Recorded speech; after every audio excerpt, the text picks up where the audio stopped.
Una mujer fabulosa tras otra se han sentado en esta silla hoy día. Y les damos la bienvenida además les damos la bienvenida a nuestra radio, a nuestra UNIAC, al observatorio, vamos a decirlo bien, es largo, no está en la pauta. Y yo recién llegué, no me lo sé. Y tú recién llegaste, no, pero te lo voy a buscar. El Observatorio Crítico de la Imagen y Discursos Mediales.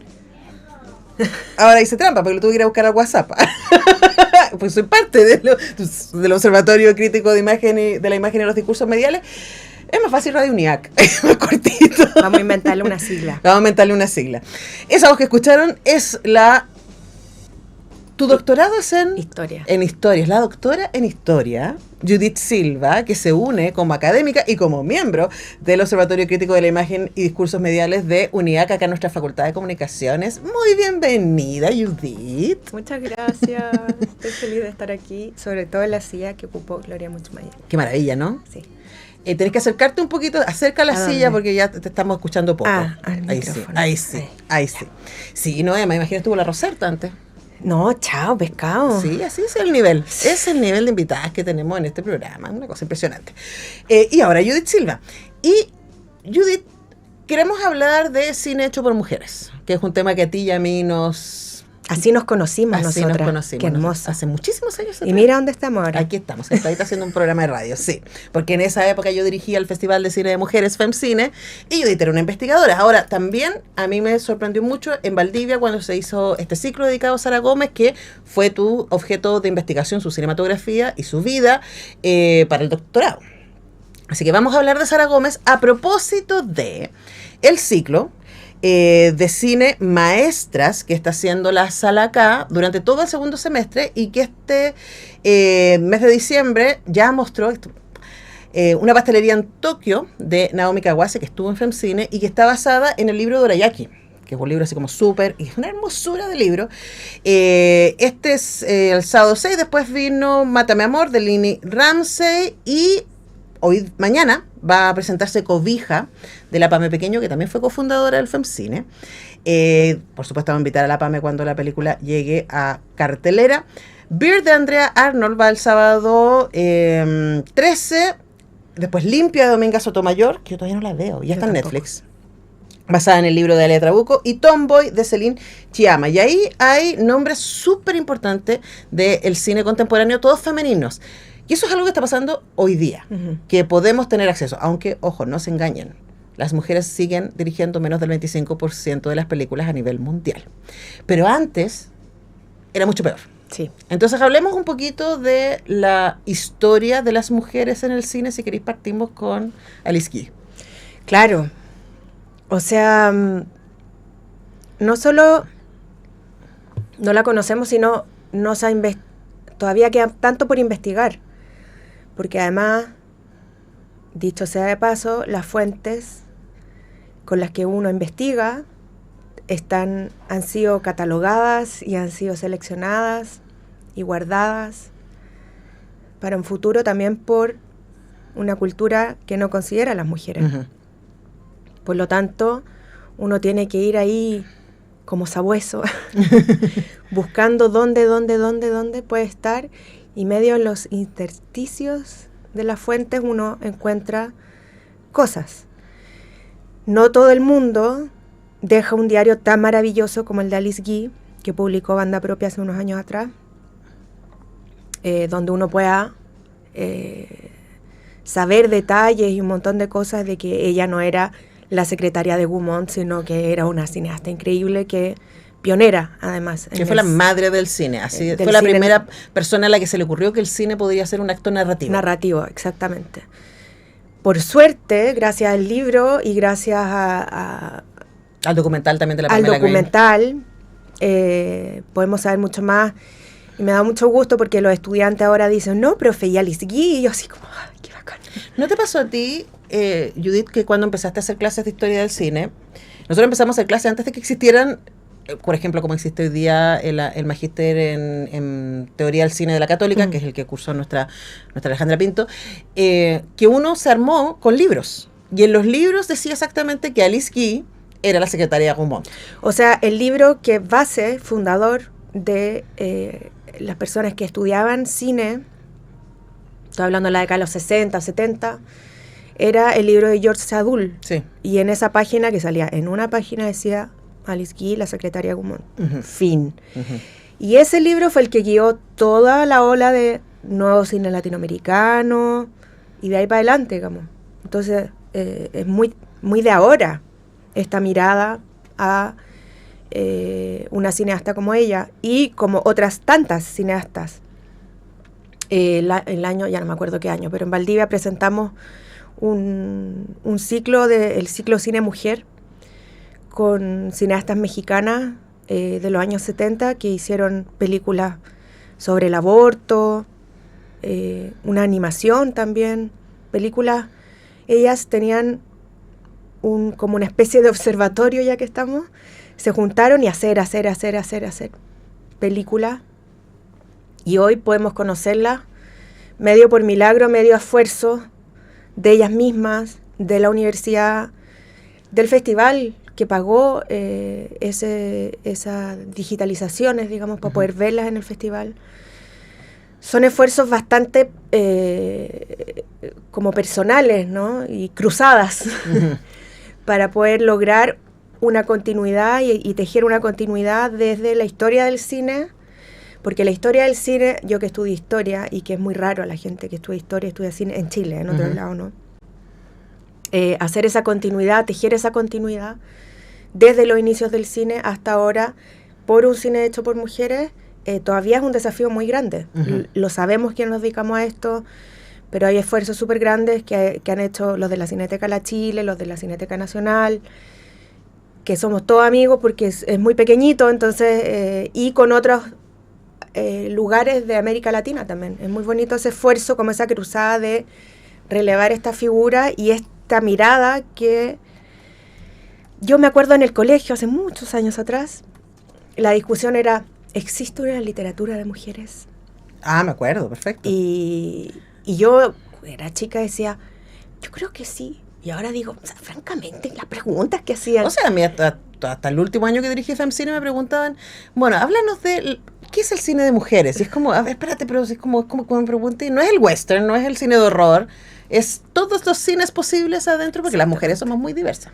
Exactamente, sí. Como si nosotros solo habláramos de una cosa, ¿no? Bueno, pero es que eso es lo que se ha querido. Sí. Instalar la idea de que los temas de mujeres son la familia, los niños, los cuidados, el romance. Y es como, a ver, en serio. Ahora hay cine de horror increíble y que yo no soy fan del cine de horror porque me da mucho miedo, pero que son mujeres y jóvenes, súper jóvenes. Claro, es un cliché ya que bien pasado de moda. Que existe, muy presente, está muy presente. Nos enfrentamos a él cara a cara todos los días, tú y yo. Sí.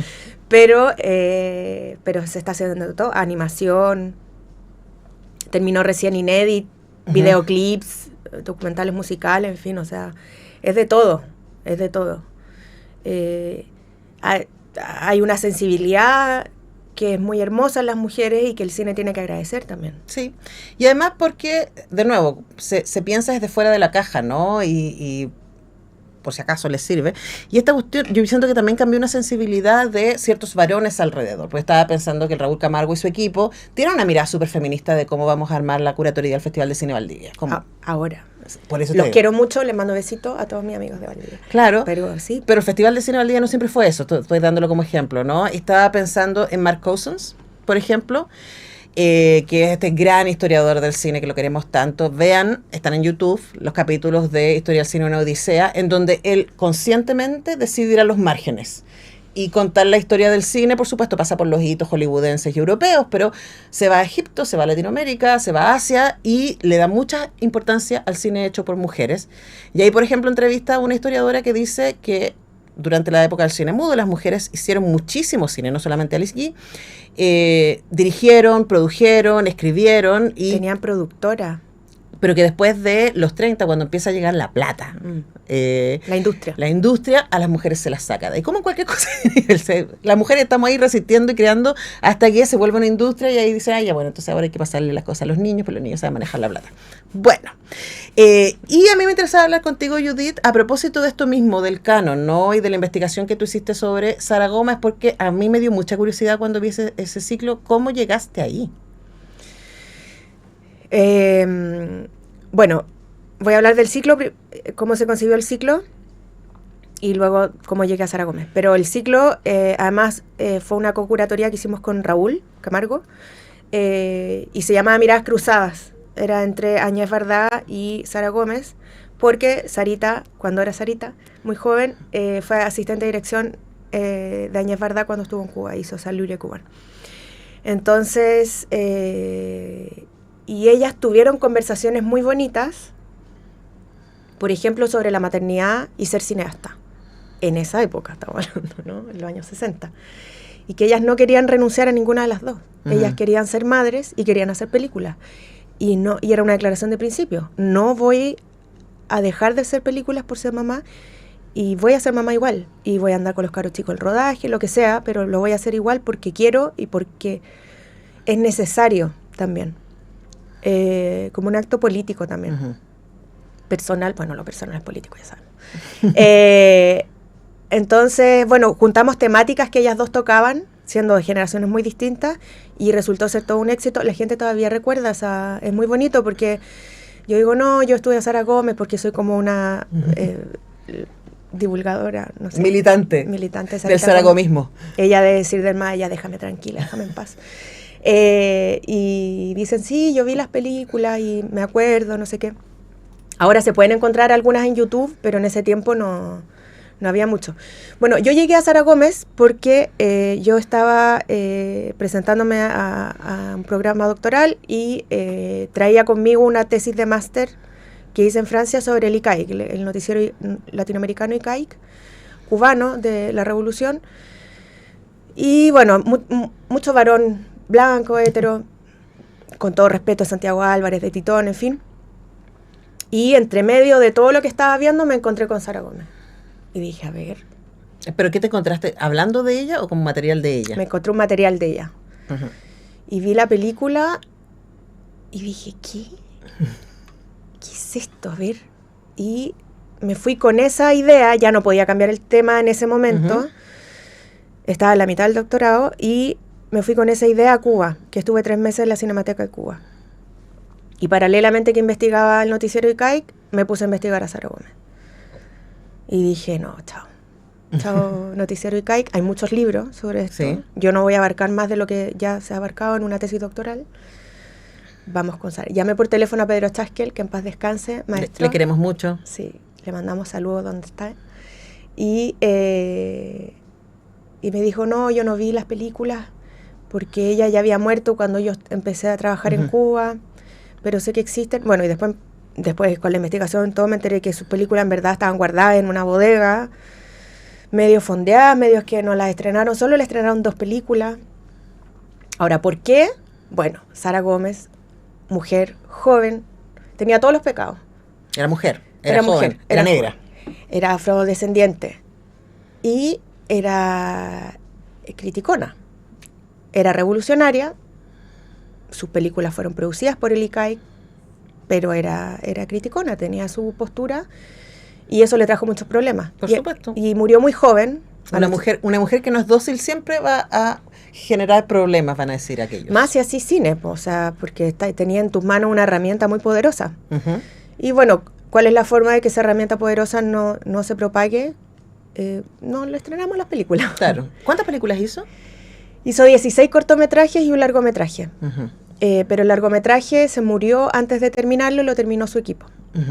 Su director de foto y su montajista. Ahora, me da curiosidad, Judith, porque, claro, hablamos de que las mujeres, dijiste recién, tienen una sensibilidad. Nosotras estamos entrenadas en el patriarcado. O O sea, todas y todos quienes vivimos en este planeta hoy día, con distintas énfasis en distintas culturas, pero se nos entrena a las mujeres para ser cuidadoras. Ese es como el hito, ¿no? Para ser madres y para cuidar a las personas que necesitan de ellos, los ancianos, los niños, las personas que tienen necesidades más urgentes. Y eso es ese entrenamiento el que nos da una mirada sobre la otredad que suele estar, esto sería como mi conclusión después de haber visto tanto cine de mujeres, ¿no? Que suele estar mucho más enfocada en el ser que en el quehacer. Y eso en el contexto de la revolución tiene que haber sido una locura, porque la revolución era puro hacer. Sí, claro. Además, ella trajo las negritudes. Hay algo que como que rescato mucho en mi tesis, que es que ella nombra a las personas en sus películas. Les pregunta cómo se llaman. ¿Tú cómo te llamas? Yo me llamo Alicia y aquí estoy, trabajo en la zafra azucarera, no sé cuánto, y estoy con la revolución, pero necesito que la revolución me solucione que me cuida a los cabros chicos, porque el cabro chico la otra vez se enfermó y el círculo infantil me queda muy lejos y no alcanzo a llegar a un lado y al otro. Eso, si ella no lo hubiera hecho, no estaría. No lo sabríamos. No sabríamos que esa discusión en algún momento se daba dentro de las fábricas, dentro de la producción para la revolución. Mientras estaba toda la épica construyéndose en el noticiero ICAIC, ¿no? Claro. Que está todo bien, pero existe otro discurso ahí que está... Y lo pensaba mientras me hacían la pregunta en los roles también de la producción cinematográfica. Uno lo ve incluso con los exámenes de grado de los estudiantes. Oh, sí. Está el director de foto, está la productora, la directora de arte, Sí. la Montajista. ¿no? Y son roles como... Hay una réplica, digamos, de lo Sí. que sucede en la sociedad. Por suerte hay mujeres que pelean por eso, pero es una pelea, literalmente, Sí. todavía. Bueno, y esto lo hemos conversado con nuestra amiga María Paz Peirano, de los roles pequeños e invisibles en la historia del cine de las mujeres. En técnica, en producción, en un montón de roles que no salen en los libros de cine, pero que son fundamentales. Po. Sí, de hecho, me pasó cuando... Continuidad, ese era el cargo que estaba buscando. Cuando saqué libros de entrevistas a cineastas, traté de escribir una pequeña historia del cine chileno y del aporte de las mujeres. Y hay un momento que es un vacío. Así como toda la época de Chile Films, que también lo hablé con la Pachi Periano, con la Claudia Bosay, que son investigadoras en esa época particularmente, entre otras. Lo que solo los nombres femeninos que tenemos son las actrices. Y Sí, no pues. sabemos, porque no quedan los créditos. Y de hecho, además, en Cine Chile nos pusimos a investigar los créditos de la película y no aparecen nomás. Entonces, como parece que hubo un momento que las mujeres no estaban en el cine, pero nosotros sospechamos que sí. Obvio. Porque sí. Pero no tenemos los datos para probarlo porque no se veía relevante ese ejercicio. Bueno, y ahí la importancia, ya que, ¿para qué me invitan si saben cómo me pongo? La importancia del trabajo de los archivos. Porque lo que conservamos es lo que vamos a analizar como realidad del pasado. Y si nosotros estamos conservando solo lo que replica este mismo arquetipo, ¿no? de Canon. roles, Uh-huh.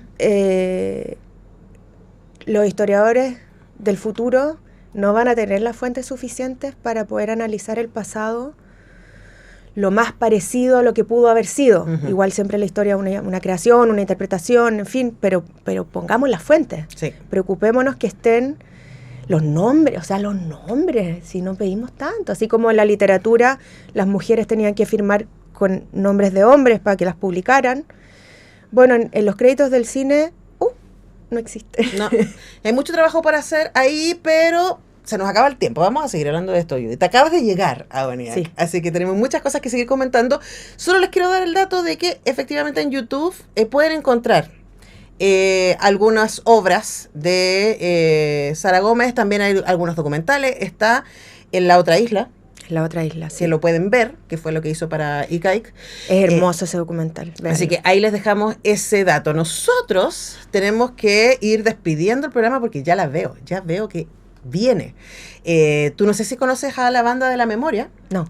que es una agrupación así como de pura gente súper poderosa, incluyendo quien viene llegando ahí. Y que van a estar en Sala Máster, así que no se pierdan la conversación que va a tener nuestra fabulosa Muriel Riveros inmediatamente después de esta pequeña pausa. Hoy día es jueves y por lo tanto hay programa de la Facultad de Artes a las 13 y después de la Escuela de Audiovisual, Imagen en Movimiento, a las 13:30. Y yo vuelvo mañana a las 10. Que esté muy bien. Gracias, Jaime. Gracias, Muri. Gracias, Ignacio Palacios también.